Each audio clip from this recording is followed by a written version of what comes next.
ఇంత గొప్ప వరం మీ కంఠం ఉన్నది, అది దేవుడు భగవంతుడి దయ అంతే. భగవంతుడి దయ, మీ స్వయం కృషి కూడా ఉందంటారా? అది బై బర్త్ గిఫ్ట్ అండి. స్వయం కృషి అంటూ ఏమీ ఇంట్లో ప్రాక్టీస్ కానీ ఏమీ లేదు. నేర్చుకోవడం ప్రాక్టీస్ అట్లాంటివి ఏం లేవు. ఎట్లాంటి పాట అయినా పాడగలిగే ఆ కెపాసిటీ భగవంతుడు ఇచ్చాడు.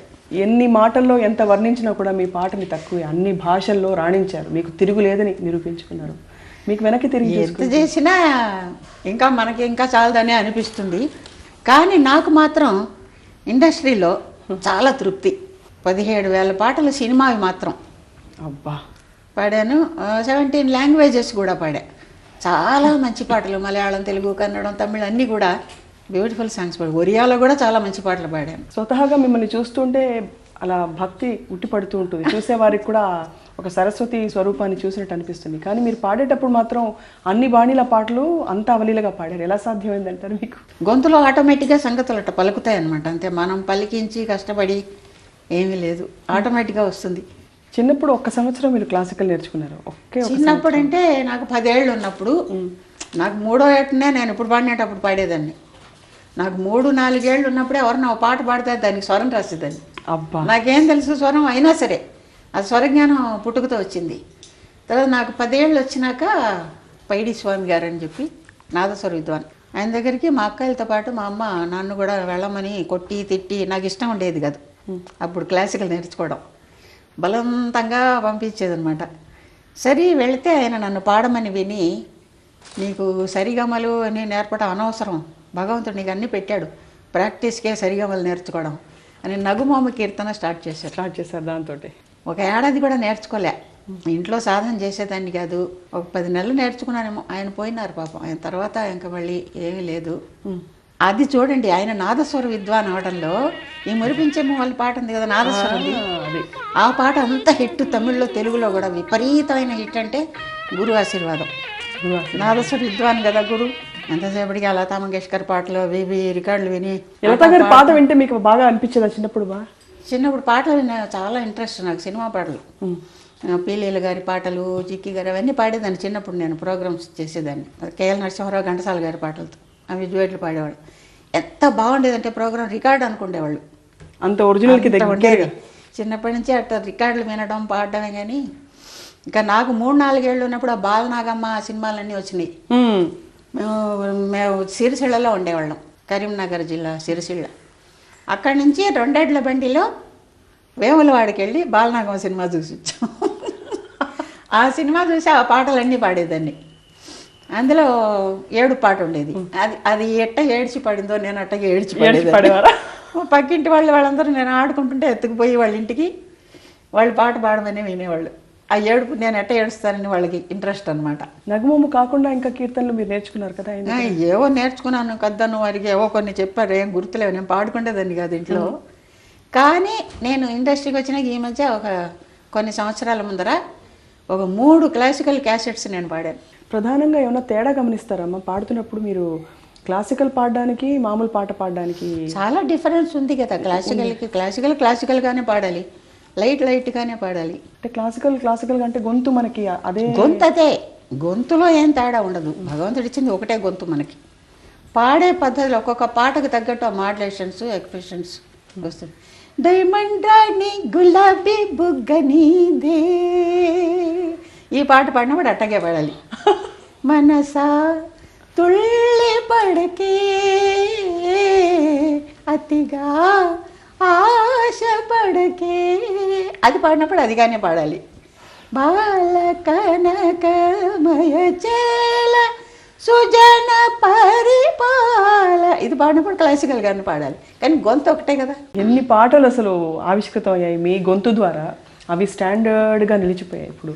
అంతే, అది ఆ పీరియడ్లో అన్నీ మంచి పాటలు. ఒక్కొక్క మ్యూజిక్ డైరెక్టర్ రత్నం వంటి పాటలు మ్యూజిక్ చేశారు. ఎటువంటి పాటలు పాడానంటే చాలా కష్టమైన పాటలు పాడాను. మీకు బాగా ఎక్కువ కష్టం అనిపించిన పాట? ఒక కన్నడం పాట ఉంది. ఆ కన్నడ పాట ఒక్క లైన్ గుర్తు చేయగలుగుతారు? తెలుగు పాటంతా కష్టం లేదు. అది పాట మామూలు. అది 2 రాగాలు మిక్స్ చేశారు, తోడి ఆభోగి. ఒక లైన్ ఈ రాగం, ఒక లైన్ ఆ రాగం వస్తుంది. అది కూడా నాకేమి మామూలుగా ట్యూన్ నేర్చుకుని పాడాను. అది క్లాసికల్ అని కష్టమేం లేదు. చివరి స్వరాలు అది కూడా 2 రాగాల్లో, ఒక లైన్ ఒక రాగం, ఒక లైన్ ఒక రాగంలో కష్టమైన స్వరం అంటే నాలుగు తిరగదు, అంత ఫాస్ట్. శివ శివ ఎన్నద నాలిగే ఏకే శివనను స్మరిసద జీవవు ఏకే. చూసారా? శివ శివ మళ్ళీ ఈ రాగం తోడి అభోగి ఫస్ట్. శివ శివ ఎన్నద నాలిగే ఏకే తోడి శివనను స్మరిసద జీవవు ఏకే శివ శివ ఎన్నద నాలిగే ఏకే. 30 సంవత్సరాలుగా మీరు బ్రీదింగ్ ప్రాబ్లం ఉన్నా కూడా అసలు ఎలా అంత నాకు 1962 నుంచి బ్రీతింగ్ ప్రాబ్లం, అంటే 47 ఏళ్ళ నుంచి ఆయాసం ఉంది. చాలా విపరీతంగా వస్తుంది. ఒకసారి ప్రాణం పోయే పరిస్థితి వస్తుంది. డెకాటన్ ఇంజక్షన్లు నరాల్లోకి ప్రాబ్లము. అయినా కూడా ఆ కాలంలోనే పూజా ఫలంలో శివదీక్ష పరు రాలను రా నా పాట ఉంది. ఎల్విజి లక్ష్మి డ్యాన్స్ చేస్తుంది. పగలే వెన్నెల ఉంటుంది అనుకోండి. పగలే వెన్నెల ఈ పాట నాకు ఆ రోజు ఆయాసం మీరు నమ్మరు, గుండె అట్టా బిగించుకుని ఎవ్వరికి తెలియదు బయటికి, అట్టా బిగించుకుని పాడాను అనమాట. ఆ పాట మీరు వింటే నాకు ఆయాసం ఉందని మీరు అనుకోరు. మరి శంకరాభరణంలో సామాజ వరగమన అందులో అది అంత ఇమాజినేషన్లో వేరే రకంగా అంతా పోతుంది. ఆ రోజు కూడా ఏమైంది, కొంచెం కడుపు నొప్పిగా ఉండింది ఆ రోజు రికార్డింగ్ అప్పుడు. బాలసుబ్రహ్మణ్యం ఏం చేశాడు, బరాలు గన్ను ఇచ్చాడు. ఈ బరాలు గన్ను వేసుకోండి కడుపు నొప్పి అంతా పోతుంది అన్నాడు. నాకేంటి ఎలర్జీ, కొన్ని మందులు ఎలర్జీ. అప్పుడే మా ఆయన కొంచెం ఇప్పుడే వస్తానని బయటికి వెళ్ళారు. నేను ధైర్యం చేసి ఆ మాత్ర ఈయన ఏం కాదు వేసుకోండి, అలర్జీ లేదు ఏం లేదు, ఒకటే గొడవ చేశాడు. సరే చూద్దాం అని చెప్పి ఆ మాత్ర మింగేశా. అంతే 5 నిమిషాల్లో అయిపోయింది. గుండె అణిచేసి ఊపిరాడకుండా కళ్ళు ఇట్టా ఉబ్బిపోయినాయి, ఇంతలా అయిపోతుంది. అట్టాగే పాడాను బిగించుకుని. ఈయన భయపడిపోయినాడు బాలసుబ్రహ్మణ్యం. ఇంజక్షన్ ఇస్తే ఒక 15-20 నిమిషాల్లో ఊపిరి వస్తుంది, కానీ కళ్ళు 4-5 రోజులు ఉబ్బులు అట్టగా ఉంటాయి. అవునవును, చాలా ప్రాబ్లం. అటువంటి ఎన్ని పాటలు. మీరు మీ మేల్ సింగర్ కో సింగర్ అనుకునేవారా నేను ఇలా అంటాను? అదేం లేదు. ఆ టైంకి స్పాంటేనియస్గా ఏది వస్తే అది పాడడమే.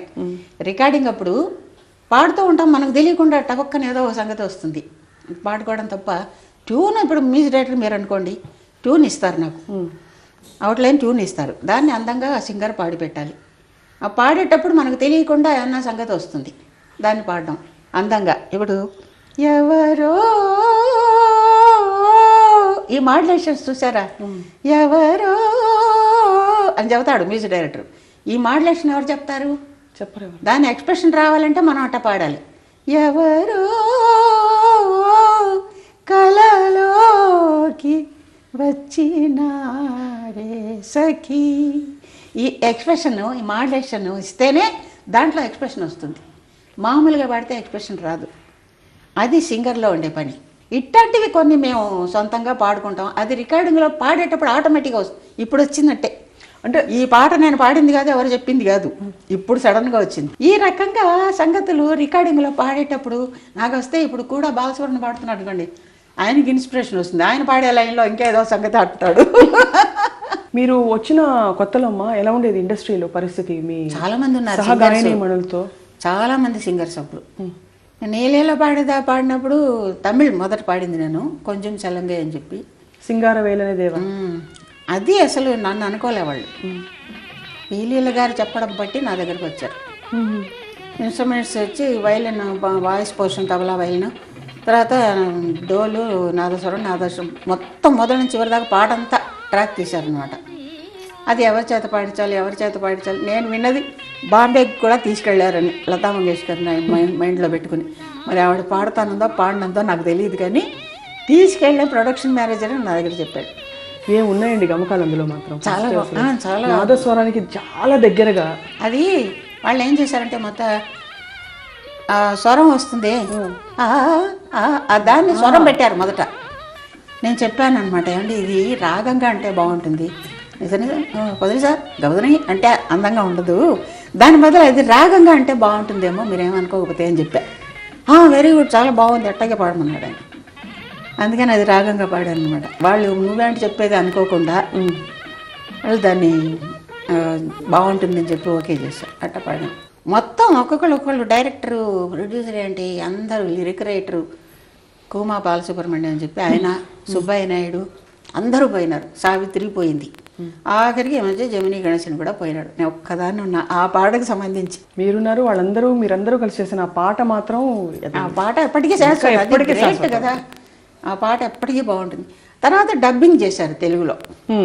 డబ్బింగ్ కూడా నన్ను పాడమన్నారు, పాడి. సో డబ్బింగ్ అయినా కూడా అది ఎంత హిట్ అయింది. ఆరుద్ర గారు చాలా బాగా రాశారు.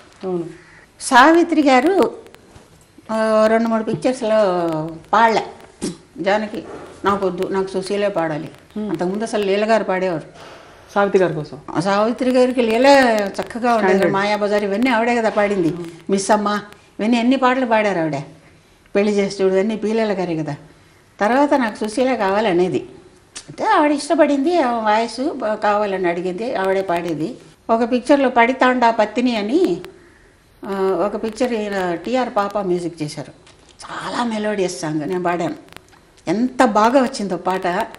కానీ ఆవిడ నాకొద్దు, నాకు సుశీల కావాలి అని రీటేక్ చేశారు. అప్పటి నుంచి సావిత్రి అంటే నేను పాడనని చెప్పాను. నేను పాడను, ఎవరు వచ్చినా సరే. ఈ పాట 2 నెలలు పెండింగ్లో పెట్టాను నేను పాడనని. మురిపించే మువ్వలు కమలా లక్ష్మణ్ మీద డ్యాన్స్ పెట్టుకుంటాం మేము. సావిత్రి ఏంటి అన్నారు, అప్పుడు పాడాను నేను.